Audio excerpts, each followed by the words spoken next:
हाँ प्रोड्यूसर, चाय P low, ठंडी हो जाएगी वरना। क्या कॉफी पी रहे हो, क्या पी रहे हो? कॉफी कॉफी कॉफी पी रहे हो? चाय जैसी लग रही तुम्हारी कॉफी। मनोज की कृपा है सर। कृपालु है मनोज, आशीर्वाद देता रहता बीच बीच में। जी। क्या करोगे आज प्रोड्यूसर, किस पे बात करें? आज मैं सीरिया पे फिर बात करूंगा सर, क्योंकि लोग कमेंट्स भी कर रहे हैं कि सीरिया पे और भी बातचीत आपको करनी चाहिए, तो मैं उसी पे स्टिक होऊंगा।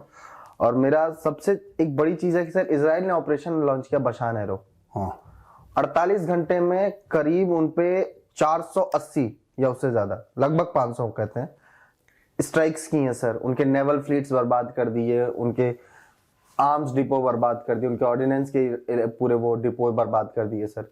ये कर क्यों रहा है इजराइल अचानक से? देखो इसके लिए ना, जब भी, और जो हमारे दर्शक है मैं उनको भी एक बात बताता चलूं, जब भी जियो पॉलिटिक्स में कभी भी कंफ्यूजन हो जी, क्योंकि जियो पॉलिटिक्स बहुत ही इंट्रिकेट चीज है, हम भी 10 बार पढ़ते हैं, क्योंकि चीज तो 10-15 बार पढ़ते हैं, बैठते हैं किसी सीनियर से, कोई हमारे आर्मी के सीनियर हैं, बहुत सीनियर, कोई जनरल साहब हैं, उनको फोन करके कि सर ये बात हमें समझ में नहीं आ रही, can you please help me, तो कहते हैं अच्छा बेटा देखो इसका ये, तो तब जाके देखो हर चीज, और वो भी अपने सीनियर से बात करते होंगे जो उनके सीनियर हैं, तब knowledge flows like that, knowledge is top to bottom. तो इसमें ना समझना थोड़ा सा कॉम्प्लिकेटेड है जियो पॉलिटिक्स। और जब भी फंसो तो मैप देखो, ओके, नक्शा देखो, मैप देखो। जब भी जियो पॉलिटिक्स में फंसो तो नक्शा देखो, धीरे धीरे धीरे सब क्लियर होता चला जाएगा। अब अगर आप नक्शा देखेंगे जी और वहां पे देखेंगे सीरिया और वहां पे देखेंगे गोलान हाइट्स, जी, तो आपको क्या दिख रहा है? आपको यह दिख रहा है कि गोलान हाइट्स एक ऐसी जगह है जिससे कि उसका नाम गोलान हाइट्स है, यानी कि एक हाइट पे है वो। जी, क्लियर, हाइट पे है, यानी कि गोलान हाइट्स पे खड़े होकर आप सब कुछ देख सकते हैं। अब आप ये बोलेंगे साहब कि रडार का जमाना है, सैटेलाइट का जमाना है, वो तो घर बैठे बैठे देख सकते हैं। ऐसा नहीं होता। जब बैटल होती है ना, तब आपको विजिबल लाइन ऑफ साइट पे देखना पड़ता है कि वहां से टैंक आ रहा है, ये करो। Radar is very helpful, satellites are very very helpful, AI is very very very helpful. एक और वेरी लगा दिया मैंने AI में। लेकिन जो ह्यूमन फैक्टर है that can not be negated, और जो हाइट होल्ड कर रहा है वो बॉस है, जो हाइट होल्ड कर रहा है वो बॉस है, इजराइल। गया। अब आपका यह सवाल है कि इजराइल ने पूरा कुछ बर्बाद क्यों कर दिया? इजराइल ने उसी कारण से बर्बाद कर दिया जिस कारण से अफगानिस्तान में अमेरिका ने बर्बाद नहीं किया था। Very interesting sir. यस, देखो आपको यह बात पता है कि जब ये अमेरिकन अफगानिस्तान छोड़कर आए जी, तो ऐसे आए जैसे कि भैया भागते भूत की लंगोटी, कुछ भी पकड़ लो, भागो भागो भागो, पर वो था नहीं। वो अमेरिका का एक बहुत बड़ा छलावा था। हां, अमेरिका की उससे बेइज्जती हुई, लेकिन ऐसा तो नहीं था कि उनके और तालिबान के बीच में लड़ाई थी। हाँ, ऐसा नहीं था। तालिबान ने उनको अटैक भी नहीं किया था। तालिबान ने अटैक भी नहीं करा उनको। बात यह है कि दोहा अकॉर्ड्स, देखिए आपको गेम समझना है, जो लोग सोचते हैं और जो होता है उसमें जमीन आसमान का फर्क है। मैंने बोला ना, अक्सर जब मैं फंस जाता हूं मैं अपने सीनियर्स को कॉल करता हूं। क्यों कॉल करता हूं? जो मेरे आर्मी के सीनियर्स हैं, मुझसे काफी जो सर्विस में एंड वो generals and all that who are also retired now, I call them for guidance. Why do I call them for guidance? क्योंकि हर चीज मेरे समझ में नहीं आएगी ना। अब देखो इसमें इशू क्या है, मैं बताता हूं आपको। इशू ये होता है कि अमेरिका निकलता है अफगानिस्तान से दोहा अकॉर्ड साइन करके। दोहा अकॉर्ड जाहिर सी बात है दोहा में हुए। Doha is the capital of Qatar. हाँ जी। वहां पे बैठे। दोहा में क्या है? दोहा में तालिबान का ऑफिस है, सबका ही ऑफिस है, सबका ही ऑफिस है, हमास का, लेकिन हम इस वक्त तालिबान की बात कर रहे हैं। दोहा में तालिबान का ऑफिस है। अमेरिकन जाते हैं और तालिबान के साथ एक डील साइन करते हैं। उस डील का नाम होता है दोहा अकॉर्ड। और उस डील में ये कह देते हैं कि साहब ठीक है, हम लोग निकल जाएंगे, तुम लोग आ जाना। ठीक है। उसमें और भी कई चीजें हैं। हाँ, मतलब ये बेसिक, ये मेन है। मैं मोटा मोटी समझा रहा हूं, because I have to go back to Syria. अब मैं अफगानिस्तान में लग जाऊंगा तो पूरा यहीं पे खत्म हो जाएगा पहले सवाल में। अमेरिका जाता है, अमेरिका दुनिया को ऐसे दर्शाता है कि चप्पल छोड़ के भागा, लेकिन यह सच नहीं है। अमेरिका वहां पे 80 से लेकर 85 अरब डॉलर के हथियार छोड़कर जाता है। क्यों? बहुत खतरनाक। एक बात बताओ, कहते हैं कि वहां पे हजारों लाखों उसने राइफल्स छोड़ दी, हजारों लाखों राइफल छोड़ दी। यार एक बात बताओ मुझे, एक सिपाही रहता है, उसके जिम्मे एक हथियार रहता है ना। एक सिपाही के जिम्मे एक हथियार, एक साइड आर्म, उसको पिस्टल भी दे दो, चलो दे दिया आपने, ठीक है। जो रॉकेट लॉन्चर रखेगा उसके पास एक छोटा साइड आर्म होगा, उसका जो नंबर 2 होगा उसके पास प्रॉपर M4 या कोई और वेपन होगा, यही होगा, ठीक है। ऐसा तो नहीं कि एक बंदा 5 राइफल रख रहा है अपने साथ या 10 राइफल रख रहा है अपने साथ। फिल्म थोड़ा ना है ये। सही बात है। जितने अमेरिकन वहां पे नहीं थे, जितने अमेरिकी वहां पे नहीं थे, उससे 10, 15, 20 गुना ज्यादा हथियार अफगानिस्तान में छोड़ने का क्या मतलब है? 1 मिनट, आपने क्यों छोड़ा? सही बात है। आपने वहां पे ब्लैक हॉक हेलीकॉप्टर्स छोड़ दिए। क्यों छोड़े भाई आपने ब्लैक हॉक हेलीकॉप्टर्स? जबकि जब आपके बंदे गए तो आपके बंदे जब वहां से निकले, कुछ तो डायरेक्ट गए, कुछ पाकिस्तान के थ्रू गए, और वहां पे 4-5 दिन पाकिस्तान के 5 स्टार होटल बुक करवाए जहां पे वो लोग रहे, अमेरिकन ट्रूप्स रहे वहां पे जी, पाकिस्तान में, ठीक है। एक बात सोचो आप, अमेरिकन और पाकिस्तान बगल में है। अगर अमेरिकन खुद जाके रह सकते थे तो पाकिस्तान के हेलीपैड्स में या एयरपोर्ट्स पे अपने हेलीकॉप्टर लैंड नहीं कर सकते थे। जब अमेरिकन पाकिस्तान के 5 स्टार होटल्स में रहे हैं निकलते वक्त वहां से, तो ऊपर हवाई जहाज, चिनूक, हेलीकॉप्टर, ये सब उड़े हैं अमेरिकन के पाकिस्तानी एयर स्पेस पे। उनको सिक्योरिटी या जो भी सर्विलेंस है, जो भी surveillance, Chinook is not, Chinook is essentially for troop carrying and logistics, but anyway उड़े हैं। मेरा यह सवाल है कि अमेरिकन क्यों छोड़कर गए? अमेरिकन इसलिए छोड़कर गए कि आगे भी वहां पे एरिया डिस्टेबलाइज रहे, और क्योंकि अमेरिकन ने जो डील साइन करी वो इतनी पसंद नहीं आई, लेकिन उन्होंने मजबूरी में साइन कर दी। उन्होंने इतने हथियार वहां पे छोड़ दिए अमेरिकन ने कि इतना कलेश हो जाए, इतना हालत खराब वहां पे हो जाए कि एरिया जो है वो अनसेटल्ड रहे और पाकिस्तान के ऊपर हमले होते रहे, जो कि अब हो रहे हैं। एक चीज मेरा सवाल है सर, सुनो अभी रुक जाओ। और यही कारण है कि इजराइल वहां पे बम मार रहा है, क्योंकि इजराइल नहीं चाहता कि वहां पे कोई हथियार हो जो कलेश करें। ऑपोजिट है, लॉजिक वही है।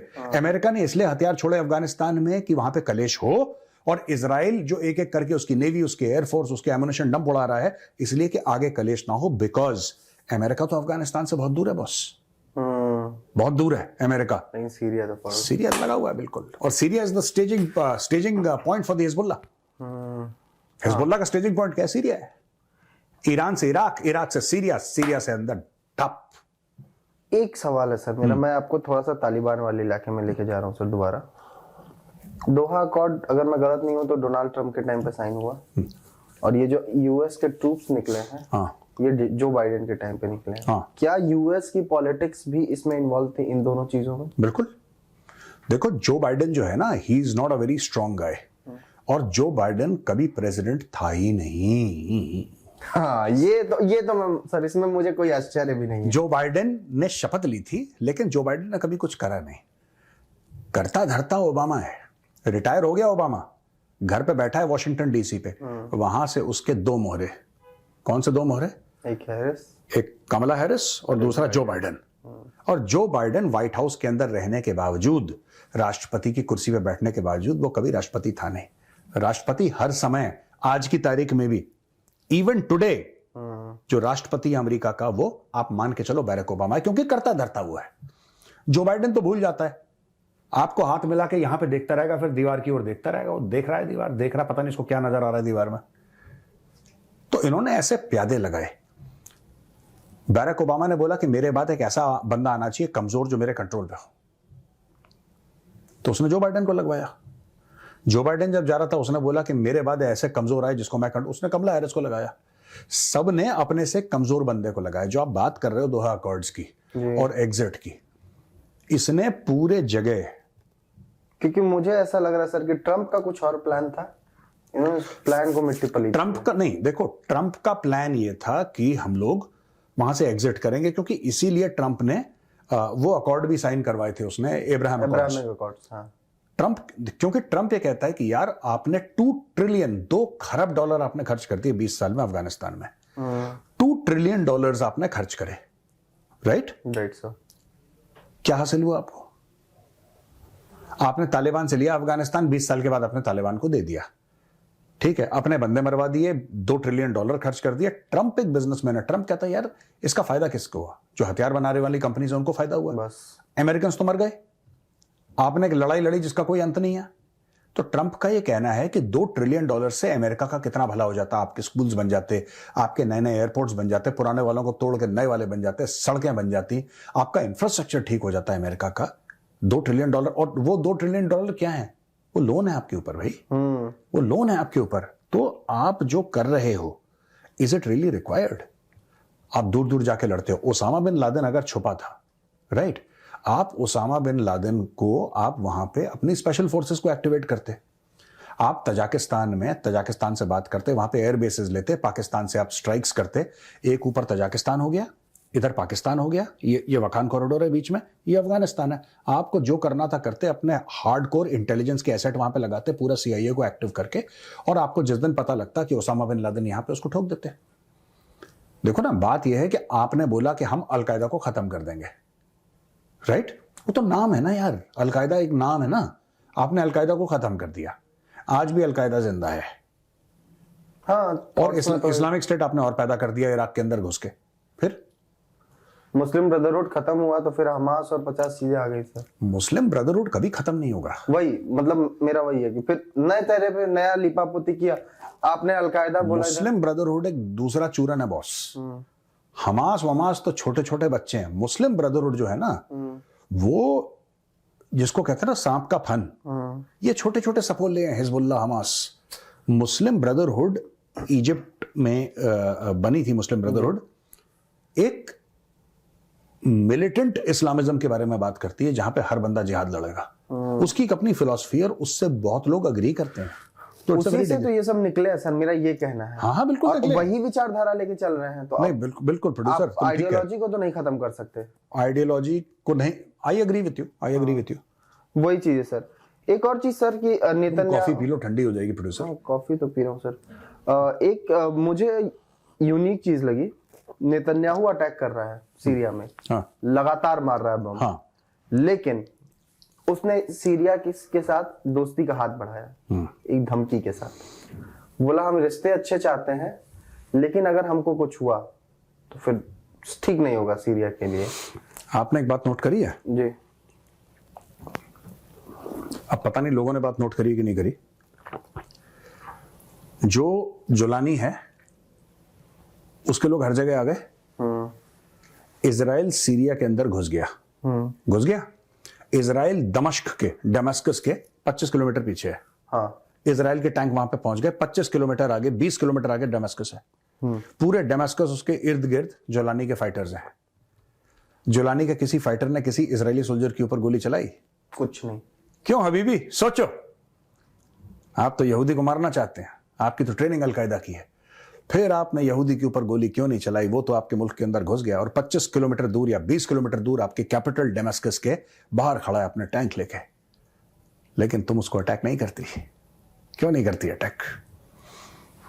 भाई साहब, बहुत बड़ा चेस का गेम हुआ है, और ये जाहिल के बच्चे जो खुशी मना रहे हैं कि असाद तो था ही खैर जानवर, उसको आज नहीं तो कल नहीं तो परसों निपटना ही था, तो अच्छा हुआ वो निपट गया। लेकिन अगर वो पुष्पा कहता ना, फायर नहीं वाइल्ड फायर, पुष्पा 2 में है ना डायलॉग, मैं देखी नहीं, मैंने भी नहीं, इंटरनेट पे देखता हूं मैं, फायर नहीं वाइल्ड फायर।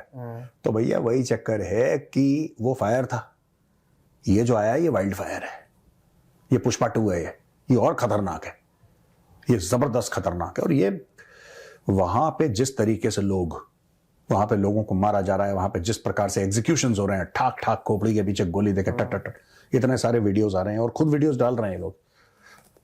तो अब ये कह रहे हैं कि तुम बशार अल असद के साथ थे, बशार अल असद के तुम साथ थे। साथ तो होंगे, 50-55 साल से उसकी फैमिली की डिक्टेटरशिप है वहां पे भैया। अगर आप उसके साथ नहीं हो तो आपको मार देगा वो। पॉइंट है। कौन जाना चाहता है जेल? तो लोग कॉम्प्रोमाइज कर लेते हैं। हाँ मालिक, क्या करना है बताओ। भाई कश्मीर में तो यही होता है जी। कुछ लोग जो हैं इंटीरियर्स में, अब तो नहीं होता ऐसा, एक जमाने में होता था, कुछ लोग सपोर्ट करते थे आतंकवादियों को, राइट, कुछ लोग मजबूरी में करते थे उनको सपोर्ट। आतंकवादी कहता था हम तुम्हारे घर में रहेंगे 5 दिन, खाना लाओ। मजबूरी है, वरना खोपड़ी पे AK-47 रखता, बोलता खाना लाओ, क्या करोगे आप? मना कर दोगे उसको?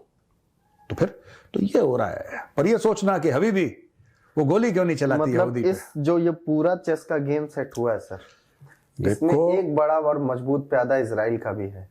सबसे बड़ा जो कलेश की जड़ है मैं आपको बताता हूं, और मुझे सुन के भी अच्छा नहीं लगा। देखो यार, बात यह है ना कि कम से कम अगर कोई बंदा हमारे खिलाफ भी हो, लेकिन अपनी कौम के लिए, अपने लोगों के लिए अगर वो लॉयल हो ना, तो चाहे आप उससे नफरत भी करो, आप उसकी रिस्पेक्ट जरूर करोगे। पॉइंट है ना?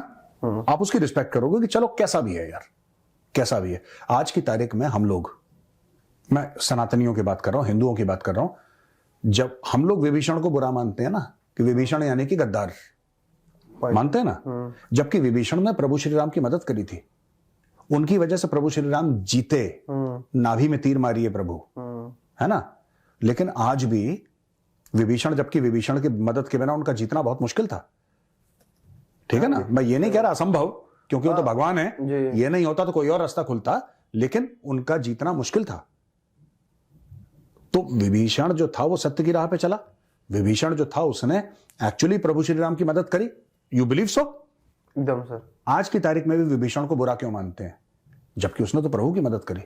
क्योंकि विभीषण चाहे रावण कितना भी बुरा हो, उसने सीता मां को हरा हो, उसने अत्याचार करा हो, ठीक है, जो भी है, आप अपने भाई के साथ खड़े रहो, आप अपने भाई के साथ मर जाओ लड़ते लड़ते, जो कि कुंभकर्ण ने किया, जो कि कुंभकर्ण ने करा। लेकिन आप कुंभकर्ण को, ठीक है, कोई अच्छा ना माने ना बुरा ना माने, कुंभकर्ण बन गया च्यवनप्राश जैसा।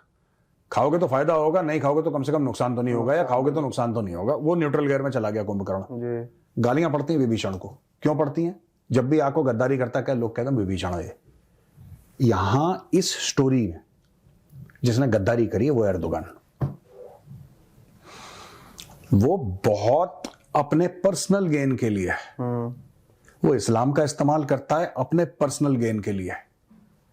उसने कितने गेम खेले, उसने पर्सनल गेन के लिए अमेरिका के साथ हाथ मिलाया, पर्सनल गेन के लिए उसने मिलाया हाथ किससे? इजराइल से हाथ मिलाया। हाँ, ऊपर की हम रिकॉग्नाइज नहीं करते। गेन के लिए मैं इसी में एक चीज और सर, कश्मीर भी चिल्ला रहा था वो काफी टाइम तक। इस बार यूएन में गया, उसने नहीं बोला, नहीं बोलेगा। पाकिस्तानी को बहुत धक्का लगा इस चीज का। पाकिस्तानी गधे हैं, पाकिस्तानी जज्बाती लोग हैं, और जज्बाती लोगों की मैं इज्जत नहीं करता, क्योंकि जज्बाती लोग बाय डेफिनेशन गधे होते हैं। ठीक है? पाकिस्तानी कौम जो है लो आईक्यू की कौम है। ये इसने वो अर्दुगुल गाजी का एक ड्रामा निकला टीवी पे, सारे पाकिस्तानियों और अपने बच्चों को अर्दुगुल गाजी बनाया, घोड़े पे प्लास्टिक की तलवारें लेके स्कूल में नाटक हो रहे हैं अर्दुगुल गाजी। इमरान खान तक ने बोल दिया कि इस्लाम का असली जो है हिस्ट्री यही है अर्दुगुल गाजी। ये सारा का सारा पाकिस्तानी इसको क्या है कि इमीडिएट शुगर रश होता है ना किसी चीज में, यूफोरिया, कि हमने इंडिया को हरा दिया, हमने इंडिया को हरा दिया, हमने ये कर दिया, हमने ये कर दिया। यही शुगर रश देखने के लिए मिली जब इमरान खान ने पूरा लेक्चर दे दिया कौम के सामने कि अब तालिबान तो हैं, वो मुसलमान आ चुके हैं, कलमा पढ़ने वाले आ चुके हैं वापस काबुल में राज करने के लिए। फैज हमीद को भेज दिया, अब फैज हमीद का कोर्ट मार्शल हो गया। अभी दर्जन भर से ज्यादा केस हुए हैं सर, कल की न्यूज़ है। तो ये फैज हमीद से जो हमें बोलते थे अभिनंदन को लेके, टी इज फैंटास्टिक, अब जरा हैशटैग चलाया जाए भैया, टी वॉज फैंटास्टिक। काबुल में भी भाई ने चाय पी थी, जरा एडिटर से बोलिए एडिटर फोटो लगाओ जरा, अब पूछो ये टी फैंटास्टिक कैसे है। हमारे तो देखो, हमारे फाइटर पायलट को तो दुश्मन ने पकड़ा, वो तो होता ही है जंग में, दुश्मन पकड़ के ले जाता है आपको। तुम्हारे आईएसआई चीफ को तो तुम्ही ने पकड़ लिया, वो गया था, मतलब वो तो एक अलग ही कहानी है। सारे मीर जाफर है, मैं बता रहा हूं, सारे कौम के गद्दार हैं, मीर जाफर हैं, सबके सब पाकिस्तानी। 90%, सब तो नहीं, 10% तो हर जगह अच्छे होते हैं, तो हमेशा अच्छे होते हैं। तो यही काम मीर जाफर वाला करा इसमें अर्दोगान ने थूक लगा के चिपका दिया, डाक का टिकट 5 रुपए का, जाओ ऐश करो। अब यानी कि सर जुलानी बैठेगा सीरिया में, इजराइल में नेतन्याहू है, या जो भी आएगा सर, माइंडसेट उसका वही होगा, वो नहीं बदलने वाला है।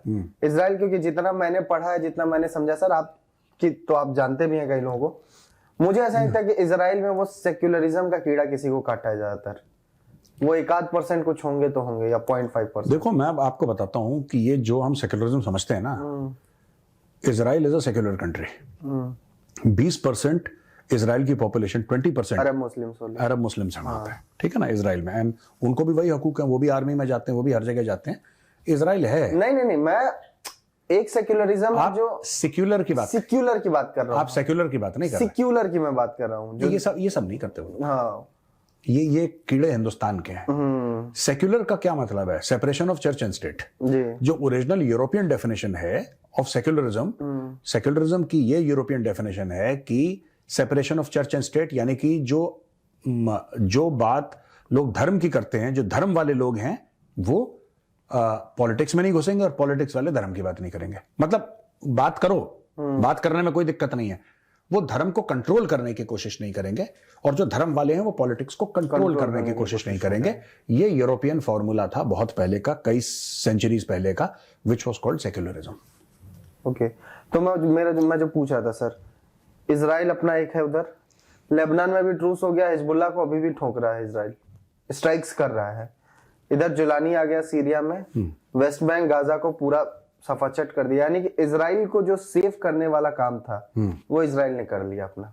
हाँ। या अमेरिका ने करवा दिया जो इजराइल, देखो इजराइल क्यों जगह ले रहा है। आज की तारीख में बड़े लोग कह रहे हैं कि सीरिया की जगह ले ली, सीरिया का स्पेस ले लिया इजराइल ने। सीरिया के अंदर घुस गया और इजराइल ऑक्यूपायर नहीं है भाई। ये 1967 में इजराइल ने लिया था। क्यों? क्योंकि सीरिया घुसा था इजराइल के अंदर। इजराइलियों को मारने के चक्कर में सीरिया ने अपने टैंक दौड़ा दिए। अब अगर तुम कब्जा करो तो ठीक है, दूसरा तुम्हें हराकर तुम्हारी जमीन पर कब्जा कर ले, वो बुरा हो गया। तो ये मिडिल ईस्ट में विक्टिम कार्ड बहुत बड़ा कार्ड है यार।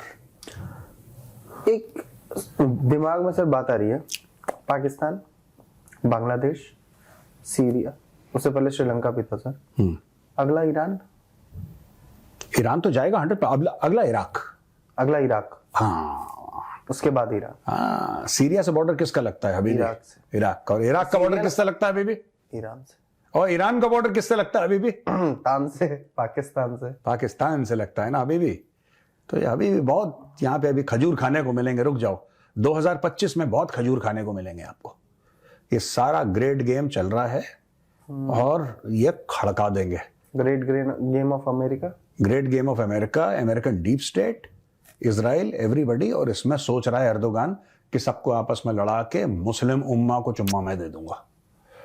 That is the game. वो ऑटोमन एम्पायर को रिसरेक्ट करने की बात कर रहा है, उसके दिमाग में यही है। और उसको पता है कि देखो, ना तुर्की के पास तेल, ना तुर्की के पास न्यूक्लियर वेपन्स, ना तुर्की यूनाइटेड नेशन सिक्योरिटी काउंसिल का परमानेंट मेंबर, ना तुर्की की इकोनॉमी इतनी तगड़ी कि तुर्की बोले कि यहां 500 बिलियन दिए, 100 बिलियन दे। तुर्की के पास वो भी नहीं।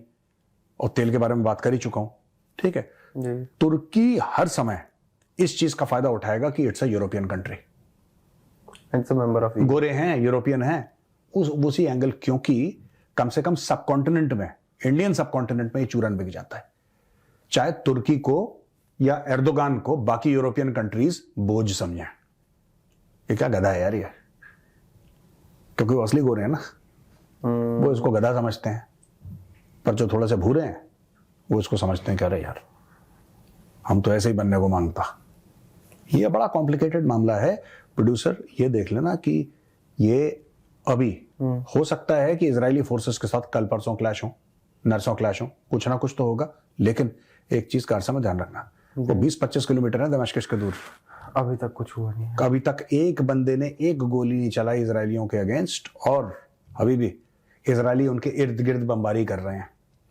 इर्द गिर्द उनकी बोट्स सब कुछ वो कर रहे हैं, लेकिन किसी ने कुछ नहीं बोला। और इजराइल के खिलाफ बयान भी नहीं दिया। जुलानी ने भी बयान नहीं दिया। जो मस्जिद से उसने स्पीच दी थी after coming to power, he said we have to defeat Hezbollah.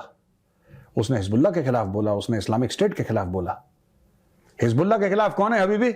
Israel है। इस्लामिक स्टेट के खिलाफ कौन है अभी भी? अमेरिका है ना। और दोनों कर रहे हैं बमबारी। और ये और सर एक चीज और है, जो अगर आप मतलब कल मैंने एक आर्टिकल पढ़ा था, उसमें मैं देखा उन्होंने एक मैप लगाया था जो इन्होंने एसटीएस ने जो कब्जे में लिया, या जो अलग अलग ग्रुप्स ने लिया है, हाँ। उसमें इन जगहों को अभी तक क्लेम नहीं किया इन्होंने, जहां पे ये बमबारी हो रही है। अभी उन जगहों को छोड़ा कि पहले आप सपाट कर लो, फिर हम आ जाएंगे। हाँ। आराम से, घर की बात है, अभी भी घर की बात है। चलो अब उस पर टीसीडी हिंदी पे लगते हैं, ठीक है ना? जी सर। चलो ओके भैया, राम राम। राम राम, थैंक यू, नमस्कार।